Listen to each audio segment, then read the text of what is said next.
Bismillahirrahmanirrahim. Assalamualaikum warahmatullahi wabarakatuh. Waalaikumsalam. Alhamdulillahirabbil alamin wassalatu wassalamu ala asrofil anbiya'i wal mursalin wa ala alihi wa man tabi'a ihsan yaumidin. Asyhadu an la ilaha illallah wa asyhadu anna Muhammadan abduhu wa rasuluhu la nabiyya wa rasula ba'da.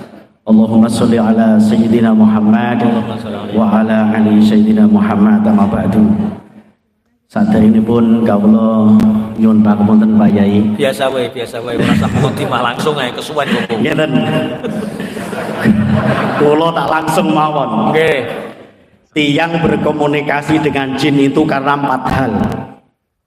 Yang pertama, jin itu tasyakul.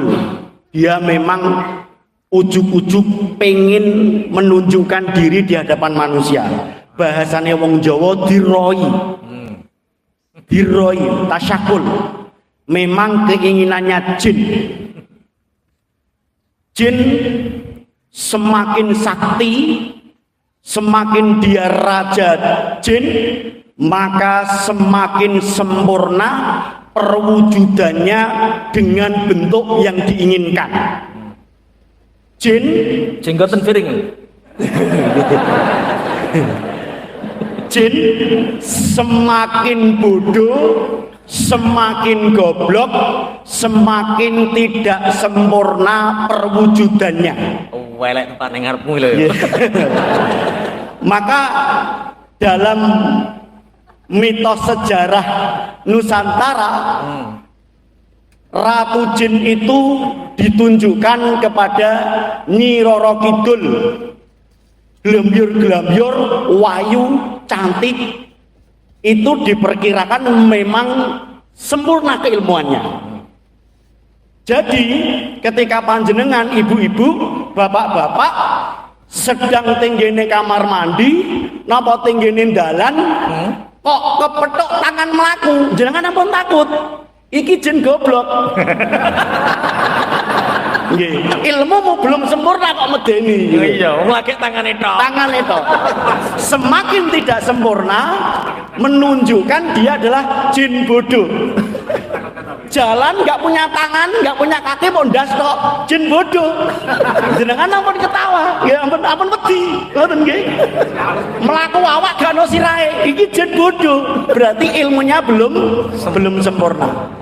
Kalau dia sempurna, maka dia perwataannya dan gayanya akan menyerupai manusia. Kenapa? Karena kalau di dalam Al-Quran memang disebutkan jin itu selalu mempunyai sifat hasad kepada manusia dan ingin selalu seperti manusia sempurna, tapi takdirnya mereka tidak bisa. Pertama. Yang kedua, jin itu bisa berkomunikasi dengan manusia karena manusia yang menginginkan. Ini yang disebutakan kalau wau kalian Romo Kiai, dia belajar, dia memang niat nawa itu pengen sakti, kemudian memang dia betul-betul ingin mempelajari bahwa aku pengen menguasai jin. Berarti dia belajar. Cek khodam. Yang ketiga, seseorang itu bisa terkena jin dan bisa berkomunikasi dengan jin karena dia dicintai sama jin. Yang disebutkan kalau dia cinta, dia memang sudah disenangi. Ciri-cirinya adalah dia pernah mimpi jima dengan selain istrinya atau suaminya.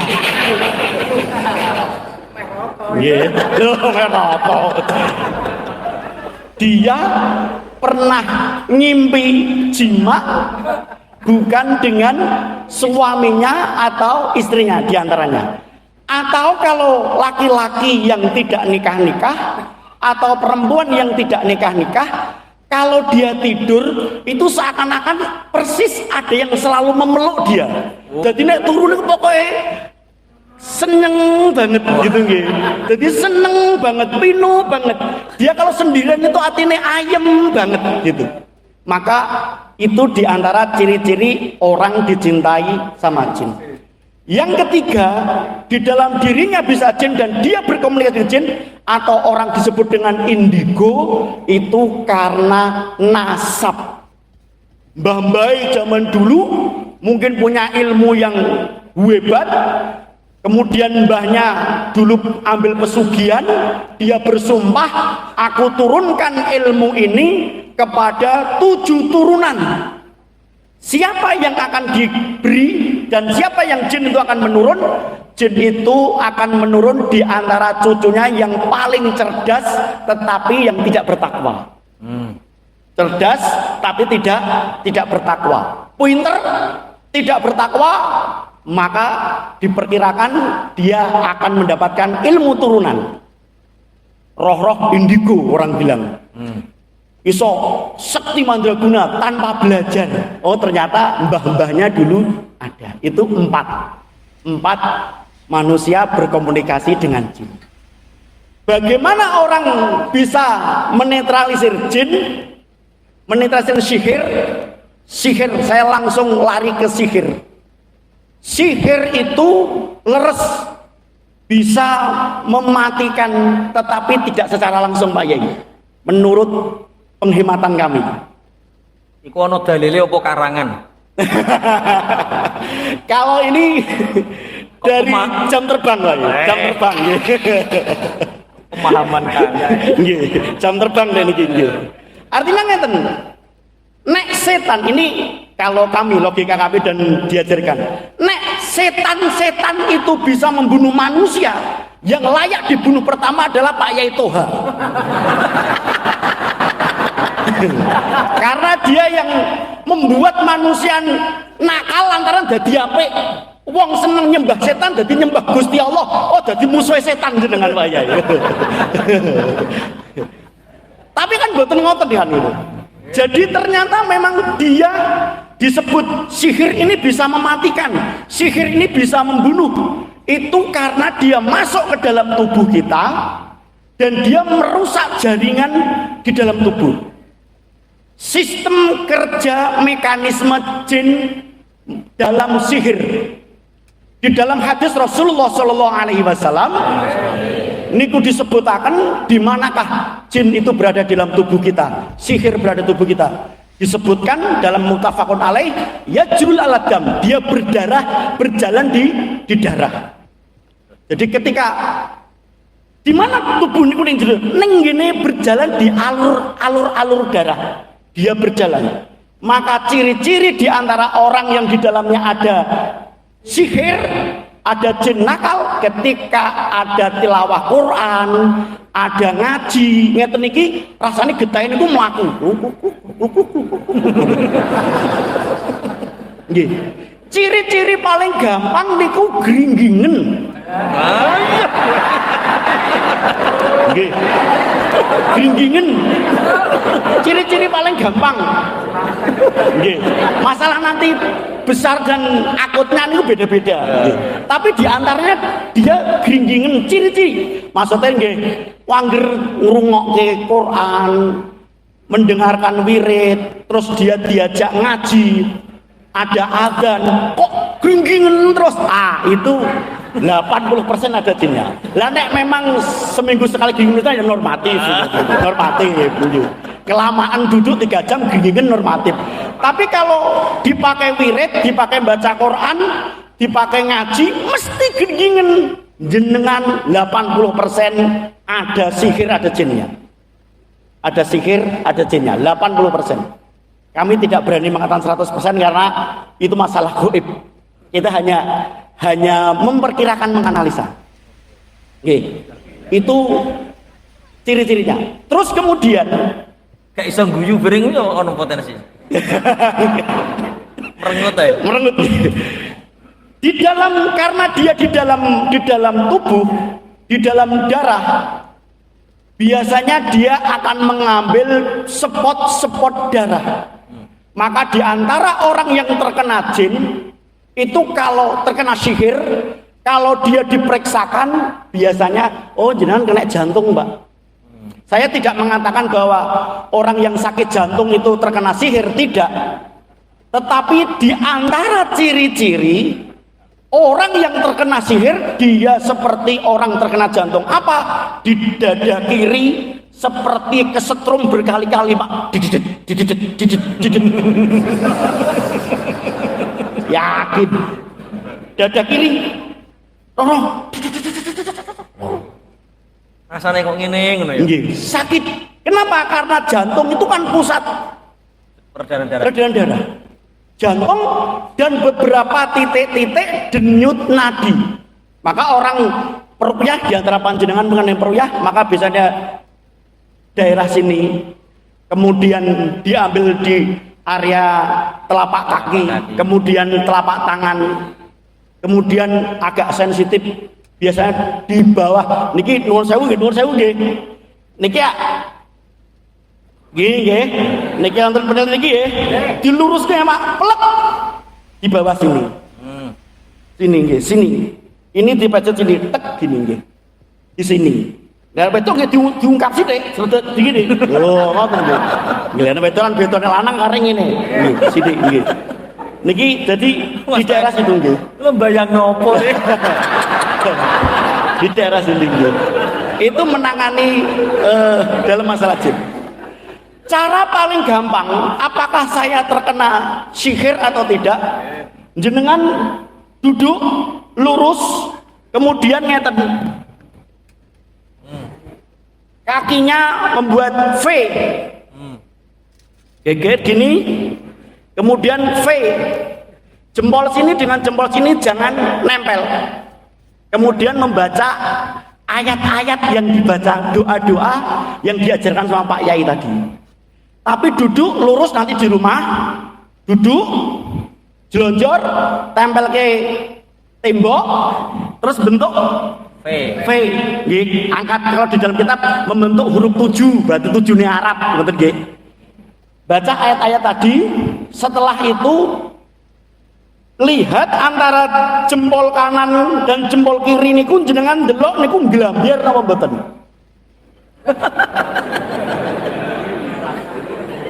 Paham nggih? Nglambyar apa mboten? Ojo praktek saiki kok ning omah wae. Nglambyar apa mboten? Nek nglambyar ada sihir. Ada sihir. Yang kedua, kalau jenengan ketika membaca kok belum selesai, perutnya pun munek-munek, itu positif. Positif. Apa wayah rotip kok langsung mapan ngono ya. Wah, mungkin jerit sedoyo. Niku positif, ada sihirnya. Positif. Mun langsung datangi, langsung sowan Pak Yai. Kersane digebuki Pak Eko sak kanca-kanca mrene. Itu positif. Kalau melihat gitu kok langsung lagi Bismillahirrahmanirrahim. Ampun terus positif niku, Bu. Positif jenengan kena sihir. Positif hamil. Kemudian ketika panjenengan melihat antara kanan dan kiri itu kadang terlihat besar kanan atau besar kiri. Tidak sama. Tidak sama. Tidak sama. Kalau tidak sama juga terkena jin. Jadi di antara untuk ngecek jenengan terkena sihir paling gampang adalah meruqyah secara pribadi, kemudian ada reaksi-reaksinya. Napa meneh jenengan langsung terlihat halusinasinya gambar ana jine ketok ana ngene gambar kiwa tengen ana malaikat ngelumpuk. Ah, sihir itu gitu. Sihir. Penanganan pertama ketika jenengan terkena sihir ini bermodal dari surat Toha saat Fir'aun adu sakti dengan Nabi Musa ketika penyihir-penyihirnya Fir'aun itu menghempaskan sihir. Itu di ayat itu disebutkan bahwa Nabi Musa pun juga kena hempasan sihir. Kena hempasan sihir. Maka di dalam Al-Quran itu ada kata-kata jangan takut. Jangan takut. Nah, para ulama-ulama ahli sihir, ahli jin, para ruqyah syariah, tombol pertama sihir adalah husnudon kepada Allah dan optimisme. Niki tombol pertama. Nek jenengan, loh, aku kena sihir terus wedi. Walah, nyawaku karek pendek iki, dilungkas teksek. Dilungkas niku, teksek. Nggih. Jadi ketika jenengan positif, dalam tubuhku ternyata ada jinnya, ada jin jahat nggih. Dalam tubuhku ternyata ada sihirnya. Dalam tubuhku ternyata ada kodam jahatnya. Ada kodamnya yang enggak bagus. Maka pertama kali jenengan harus ingat, laqad khalaqnal insana fi ahsani taqwim. Awake dhewe niku makhluk sing paling jos, menungso paling jos. Setan demit kalah karo menungso. Apa nek aku wong Islam, apa nek aku murid Toha, bismillah, mari niku. Mari. Jadi harus percaya diri bahwasanya sihir itu adalah lemah. Lah ini penting. Penting niki kekuatan pertama tauhid. Lho nuwun sewu nggih. Kula niki tukang ruqyah ning wacaan Quran kula elek. Nggih. Lho kula 3000, kula niki mualaf itu. Nggih kae wae. Maca Qur'ane akeh salahe. Akeh salahe. Lho, tapi wonten hafid Quran ngruyah jibrit gak kena. Ngene bareng kula waca Al-Fatihah karo diaji-aji maca ngoten niku. Kotan ora karuan parake. Jen judul ulang kok. Wah ketok. Biasanya Al-Fatihah gene kok ngendak ayat anyar. Kenapa? Karena kalau kami memang spesialisnya di situ, setiap hari megang. Jadi ibarat peso sering diasah. Jadi ngerti carane lah. Jadi optimisme. Beberapa pasien yang mereka optimis, dia tauhidnya lurus, dia yakin tawakalnya sama Allah, maka banyak terlepas dari setiap perangkat sihir. Tapi mereka yang takut, pedih, karena di antara ciri-ciri sihir adalah nanti sakitnya berpindah-pindah. Sini, datang pertama jantung, besok ginjal, besok lagi leper, besok lagi pankreas, besok lagi saraf kecepit, besok lagi apa pindah orang karuan parake, maka itu sihir. Udun. Di antara ciri-cirinya gitu. Jadi tauhid kan jenengan harus kuat, tawakalnya sama Allah kuat, yakin maka sihir terlepas dari itu semua. Kemudian setelah itu hal yang paling mujarab biasanya kami yang sangat akut sekali akut itu adalah rajin membaca Al-Baqarah dan Al-Imran. Itu. Kami punya pengalaman pasien. Niki kalau ada tim medis kedokteran atau medis saya mohon maaf sebelumnya. Jadi dalam pandangan ruqyah Ustaz, orang yang terkena kanker, kista, miom, terus kanker, itu pandangan kami peruqyah dia terkena sihir. Dia terkena sihir karena itu sakit adalah sakit darah. Darahnya yang rusak, jaringannya dirusak.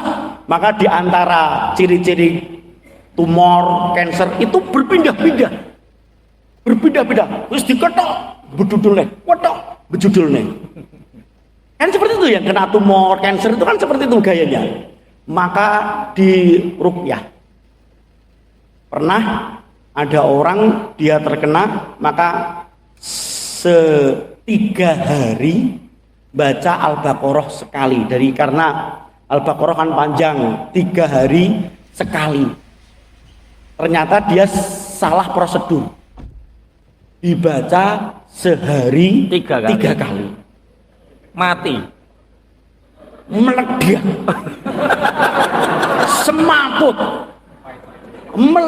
semaput, dibawa ke rumah sakit langsung hilang kansernya. Hilang. Nyawanya atau kansernya? Oh lah.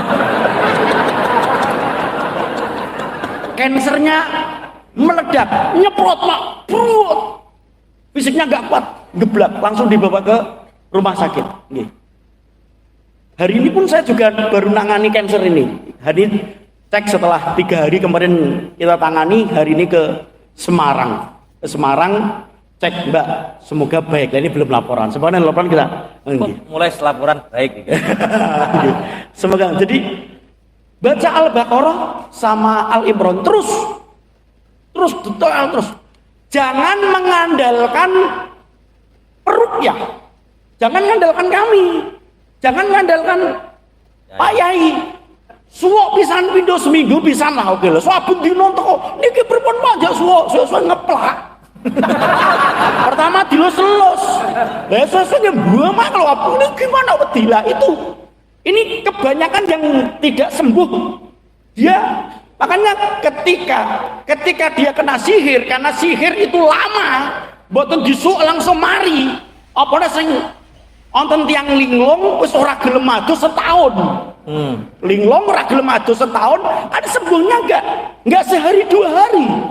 Itu butuh terapi, butuh lama, butuh secara medis, nanti secara herbal dia harus memakan kurma ajwa ya pagi 7. Karena dalam hadisnya niku di antara penolak sihir adalah memakan kurma ajwa 7 butir sehari.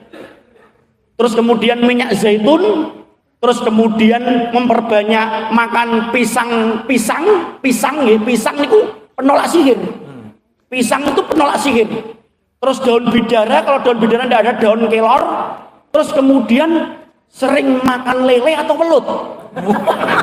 Jenengan perlu ke rumah makan hamdalah. Ting mriku wonten welute. Kula pun mampir, pun mampir. Diajak sak miliono. Ting mriku dhek wonten welut. Nggih. Nggih, wonten welut. Welut nggih. Welut sama lele itu di antara untuk penyembuhan sihir. Nggih. Welut sama lele. Jadi ngeten. Kok enak obatnya aja. Tidak ngeten. Dalam ilmu ruqyah itu ada yang tauqifi. Tauqifi berarti ada dalilnya dari hadis Nabi, dari Quran, amalan sahabat. Yang kedua tajribi. Peran serta pengalaman seorang masyayikh, pengalaman seorang kiai, pengalaman dari para imam madzhab.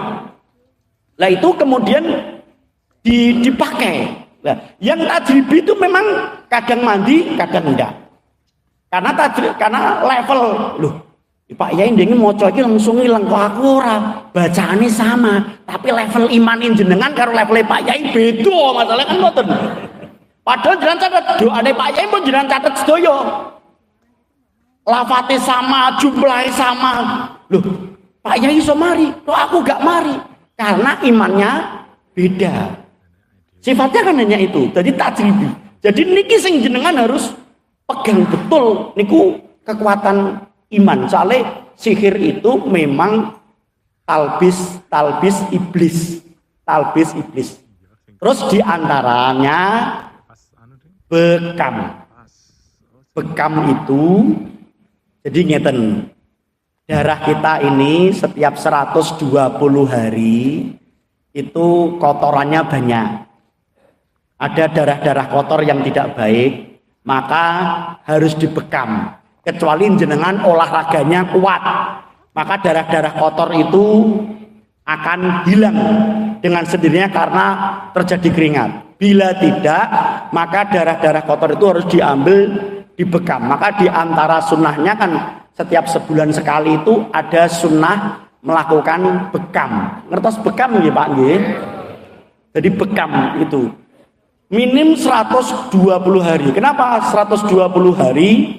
Karena 120 hari itu bila dia tidak bekam maka dia akan menjadi gumpalan-gumpalan di dalam tubuh yang sangat banyak.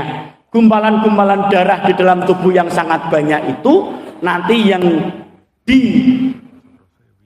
dimungkinkan menjadi tempat pijakan sihir, gampang mendapatkan tempat di dalam tubuh. Pun niki riyen mawon. Saya kira mun jelas nggih. Mungkin ada yang sihir nggih. jamaah sing kepengin tangklet. Ada yang tanglet mboten? Masih Nggih, mugi-mugi manfaat, barokah. Kula matur nuwun sanget paye jazakallahu khairan. Assalamualaikum warahmatullahi wabarakatuh. Waalaikumsalam warahmatullahi wabarakatuh.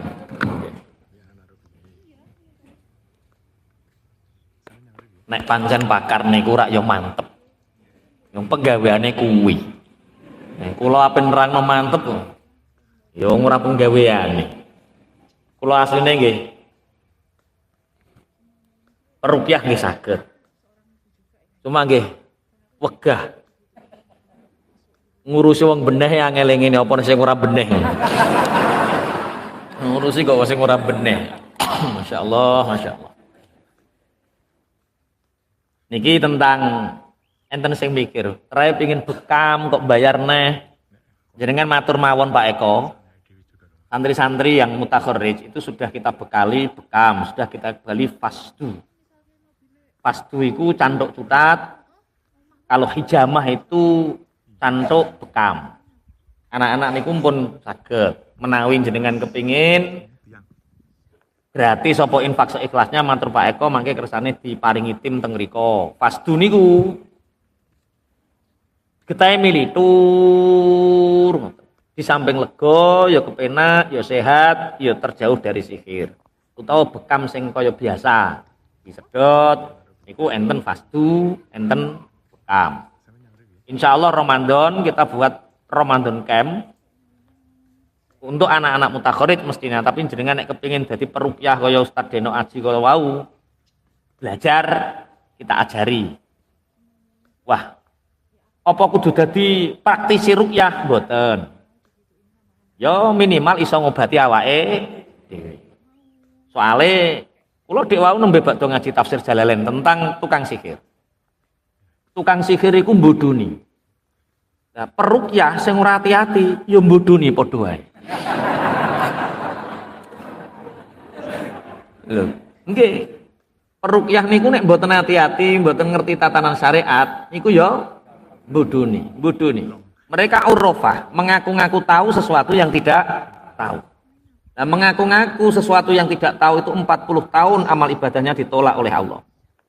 Ini ben Mas Deno ya rada hati-hati. Mulane tak takoki kuwi dalil apa pengalamanmu? Sebetulnya nek pengalaman ya tidak wajib mbok imani. Tapi nek ana dalile ya percaya, tapi nek tajribiyah ngoten niku medeni.